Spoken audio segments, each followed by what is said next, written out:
Hello, and welcome to fall break at the movies. A little bit later than I had intended, and a little bit shorter than I had intended, simply because one of the movies I wanted to see didn't come out.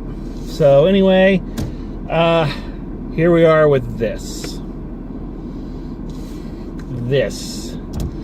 You know, it's kind of fitting that one of the main characters in this film is a gelatinous pile of ever-shifting, ever-changing glop, because that's kind of the perfect visual metaphor for this movie. A ever-changing, ever-moving piece of blah, you know? So, yeah. It's hard to even know where to start with this one, because there's so much that just... First of all, let's talk about the idea of doing a Venom movie that in no way, shape, or form has to do with Spider-Man. Now, again, you don't have to tell me why. I know why. I understand the whole, Sony, is in the shared deal with Spider-Man with Marvel, but it still owns the rights to all of his side characters, so they're going to try to do an entire cinematic universe, a Spider-Man cinematic universe without Spider-Man, which is like doing a Batman cinematic universe without Batman in it. It doesn't make sense. The entire concept is out there. And so right off the bat, this movie has a huge thing working against it. Because many villains, and Venom is definitely one of those, are not interesting unless they have their specific hero or a specific hero to work off of. And Venom is the dark version of Spider-Man. That was the whole fucking point. And to not go there takes away a huge part of the character. But is that insurmountable? Well, I would have thought so, but here's what makes me mad about this movie. Is that as I'm watching it, you can actually see the germs of a better idea and a way you could have done this movie without Spider-Man, and they just couldn't do it. So the biggest problem with this movie is, like I said, it's just big amount, shapeless pile of muck. Is that it wants to try to have it both ways. The parts of this movie that work, that really do go well, is when this movie's trying to be a horror film. It's trying to be a body horror or, a possession story or something like that. In the early goings of this film, there's some good shots and some good, interesting things done with the premise that really do work. And I'm like, oh, okay, this could actually be a good way to do this without the Spider-Man element in it. But the movie doesn't want to commit to that because they know that Venom is known from Spider-Man, and Spider-Man, despite being on t-shirts worn by 40-year-old man children, is a character that appeals to children, to actual children, and not just 40-year-old man children. So they're also trying to make it a buddy comedy thing, and the two pieces, unlike Venom and Eddie Brock, actually a lot like Venom and Eddie Brock in this movie, do not go together. They don't work. The horror stuff does, and that's actually a very small part of this movie. But everything else about it does not work. So you have an interesting concept that you could do of a guy who's kind of a jackass getting possessed by this alien, body snatcher basically, and going on a rampage and becoming this monster that now our hero could, track down. You could have done that, but no, they decide to make Venom the hero. And this was another really annoying thing that they did a lot in the 90s, is when some of these villain characters started to become really popular, they tried to make them heroes and tried to give them their own books. I remember very, very clearly Venom Lethal Protector, the 4-part miniseries they did, or it might have been 6 parts, I can't remember now, that was trying to, you know, kind of set Venom up now as a hero. I remember the whole truce he had with Spider-Man in the comics, and I was trying to make so that now they had this popular character that they can now say, well, now he's a hero, now he has a book of his own. But that doesn't fucking work. They found it out, and every time they've tried to do it since, they found it. Venom is not the hero. He's the villain. Just like, you know, I could say everything I want about that most recent Godzilla movie, but they at least got the basic premise right, that Godzilla works best when he's the hero, not when he's the villain. Okay? Venom is not the hero. And trying to make him the hero waters everything down. Everything that people like about the character, everything they think is cool and edgy and all this nonsense, is out the window because now he's in a buddy cop film, and it's terrible. All right? Tom Hardy, an actor who I kind of like, is awful in this. First of all, I don't know what accent he's trying to do to hide his natural British accent. I don't know if it's trying to be in New York or Boston or what it is, but it is this terrible accent that makes him sound as bad as James McAvery doing his little kid impression in Split.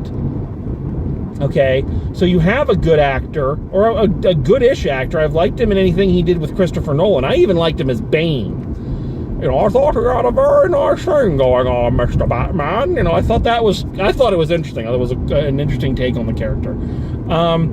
But he's terrible, and it doesn't help.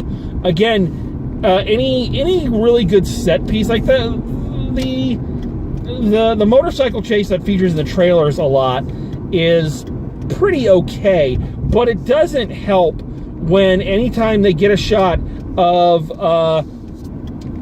Tom Hardy from his perspective, that he looks like Lou Costello. You know, he's mugging for the camera. They might as well have called this Abbott and Costello meet Venom. You know, the way Tom Hardy is performing in this. The Venom special effects itself are terrible. They look awful. They look too cartoony for this supposed scary badass that he's supposed to be. Okay? I actually think it's kind of funny. It's one thing I'm hoping this movie does, is it makes people shut the fuck up about, Spider-Man 3 didn't do Venom right. It did Venom a lot righter than this fucking movie. All right? And that was a terrible sentence. That was a good thing I'm not an English teacher.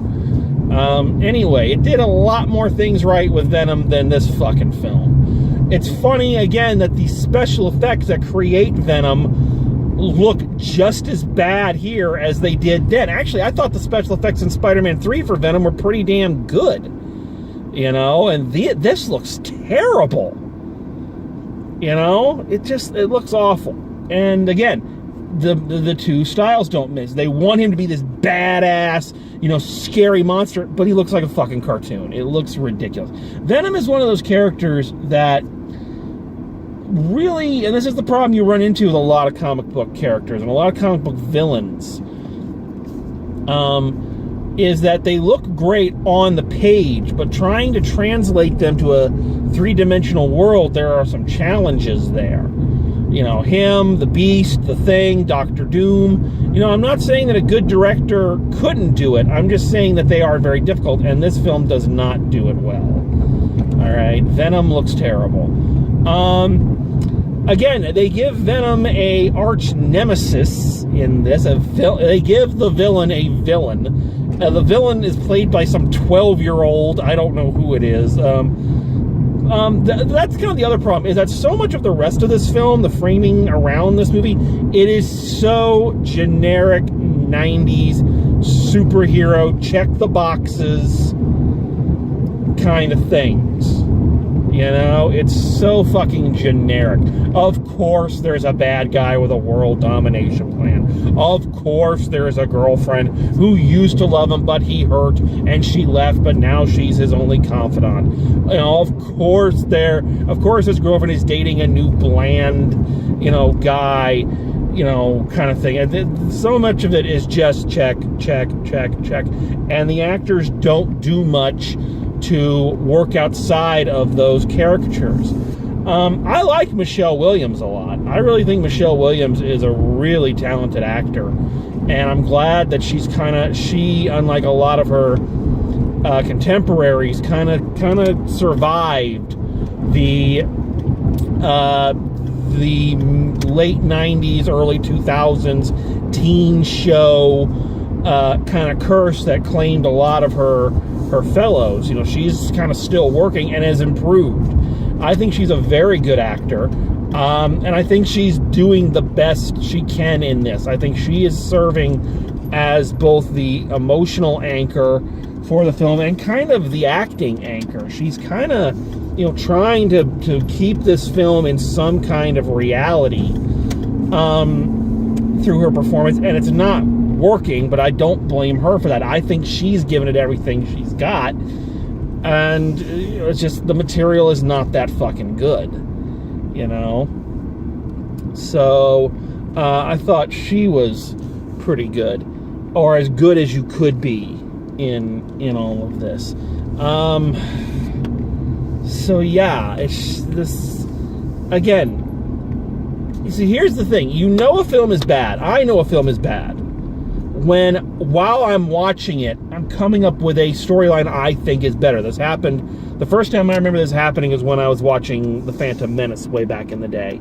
Is as I'm watching, I'm like, this would be a better story if this, and not just, the simple kind of picking out little critiques, but kind of rewriting the whole story. And again, like I said, if they had gone with a movie where Eddie Brock, and you could go with he was a nice guy who gets corrupted, or you could go with him being an asshole, either way, stumbles upon this stuff and is now possessed by this monster, and he now becomes the fucking monster. And he's going around killing people, and now the real heroes is perhaps Michelle Williams' character as a scientist, somebody who's trying to track him down and stop him. Well, now that'd be an interesting Venom movie. Venom could be a bad guy.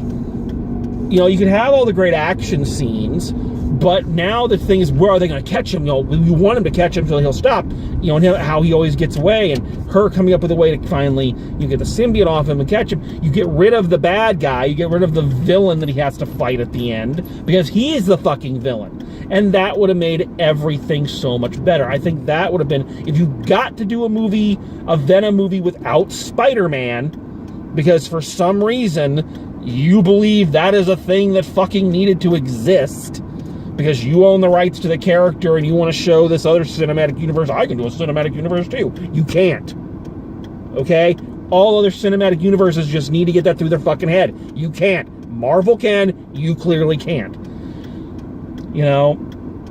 But if you felt like that was the way to do it, that's the direction you should have gone, and it would have left perfect open for this sequel they're teasing. They do a mid-credit sequence. I don't know if they did one at the end, because I didn't stay. Where we see Woody Harrelson as the guy who's going to become Carnage. And they're so baiting sequels and universes, and it's like you roll your eyes through so much of this film. Like I said, this film should have been called Abbott and Costello Are Venom, because again, it has some great horror stuff and some great kind of jumps and whatnot when he's going through and they're studying the symbiotes and he gets infected. But once he's in it, then they bicker. He and the voice in his head bicker like a fucking married couple. And the voice again, yes, Eddie, which I think it's Tom Hardy doing the voice. It didn't say in the credits if he was if he was also the voice of Venom, but I think he was. And it's not scary, it's silly. It's silly. Again, say what you want about Spider-Man 3 Venom. At least he fucking had Venom's motivations, and he was a killer. He was a bad guy. This, I don't know what this was. It was a mess, is what it was. So no surprise to me that this one is as kind of bad as it was. I mean, is it the worst superhero movie I've ever seen, or the worst comic book movie I've ever seen? No, not by a long shot. Is it any good? Hells to the no. Especially if I can't even say I'm a fan of the Venom character. I found him cool when I was a kid, but really they haven't done. There's not much you can do with him. He's very one note, unlike a lot of his other characters. And again, the only times Venom is interesting is when he's working opposite Spider-Man and reflecting the dark side of Spider-Man. Just like you wouldn't go and do a Two-Face movie. Okay, yeah, technically the psychological break and the split and him becoming a criminal is interesting, but only as it is a dark reflection of Batman's dual personality. That's why I'm not looking forward to this Joker solo film. Who the fuck wants to know the origin of the Joker? Part of what makes him scary is there is no fucking origin. You don't know who he is. You hear rumors and stories. Who wants that? The Joker's not interesting unless Batman is there. It's... God almighty, what a fucking waste of time. Everybody's time. My time, your time, people who paid to make this. It's just such a fucking waste. And why? Okay, I get it. I like the Stan Lee cameos in the Marvel films. I have since the very first time he popped up in X-Men and then in Spider-Man. Okay? I've always loved the Stan Lee cameos because it's kind of like our... this generation's Alfred Hitchcock. For those of you who are too young and don't understand that reference, director Alfred Hitchcock put himself in all of his movies. He had little cameos. Sometimes he was on a TV, or he was on a magazine, or he was walking a dog or something. It was like a game to spot Alfred Hitchcock. Great, fine, love it. So I love that they do that with Stan Lee. But why the fuck is he in this one? He did not create Venom. Todd McFarlane created Venom. Just like it was kind of breaking the rules. Why was he in Guardians of the Galaxy or in Captain America, technically, since, he didn't create any of those characters? I understand, it's like, why the fuck is he here except for it's a Marvel film, we gotta have Stan Lee. It's like, ay. So, not surprisingly, I'm not a fan of this one. And again, what makes me mad about it is that there's a good idea in there. There was some good stuff that if they'd gone a different way, if they'd had the balls to go, we're going to do Venom and we're going to make it a horror movie, like they're trying to do with that New Mutants film if it ever gets released. If they had the balls to follow through, we might have had something fun and interesting and maybe a new kind of horror movie. Something that the comic book genre does not have right now. All right, it could have been new and different. As it is, the film has no identity of its own. It's generic and boring, and the tone is all over the place, and it's terrible. All right, again, not the worst comic book movie I've ever seen, but not worth anybody's time. So let's wrap this up here. Let's talk about final grade. Final grade, I'm going to go with D. Matter of fact, I'm going to go even lower. I'm going to go a D-. I can't say that it is a complete F, because there are good things in it. But it's just such an example of the problem with the Spider-Man franchise over at Sony, is that it's movie making by committee. It's not trying to be a movie. It's trying to be a trailer for all these other movies it wants to be. They don't understand the characters. They don't understand the universe. They don't understand the world or why it appeals to anybody. So I'm not a fan. And from what I understand, a lot of people aren't fans. So sorry, folks, But it looks like Topher Grace is still the best live-action Eddie Brock you're going to get. So, that's Venom, aptly named. So, I've got 2 more films I want to see this fall break before I head back to school. So, we're going to get a couple others of these. So, thank you all again for watching. I always appreciate the views that I get. And until next time, drive safe, and I will see you at the movies.